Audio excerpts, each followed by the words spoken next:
1, 2, 3. Welcome to Centennial Global Game Jam in Toronto, Canada.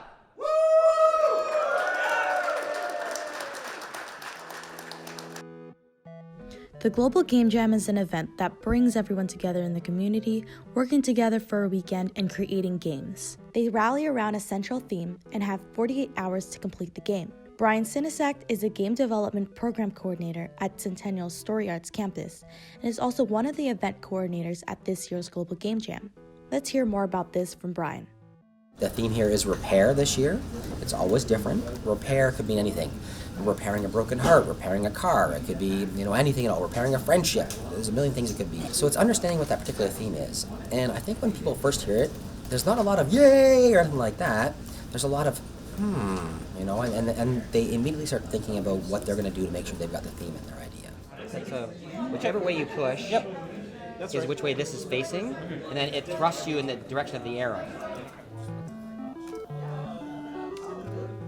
I'm currently working as a floater for the Global Game Jam. The job of a floater is more so it's kind of come in single, not really be part of a team, but kind of fill in for any work that a team may need. I'm working for two teams actually right now during the early concepting phase of their games. One of them's kind of like a space survival, heavily reliant on cooperative play. One player is more of like a gunner. He's tasked to kind of defend the ship from receiving damage.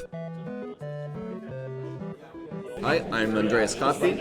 I'm part of Team Drop Dead. So when I got here, they'd already been talking about puns and repair, pair.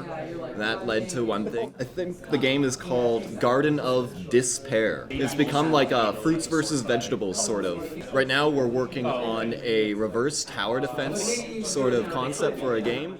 The first day is in some ways the craziest day. So that's when everybody then gets going, starts making their games, making their plans, their designs, because the theme has been revealed. So the thing that everybody's building around is finally they get to know. And so there's an element of surprise and panic as all the teams are like, okay, how the hell do we integrate this?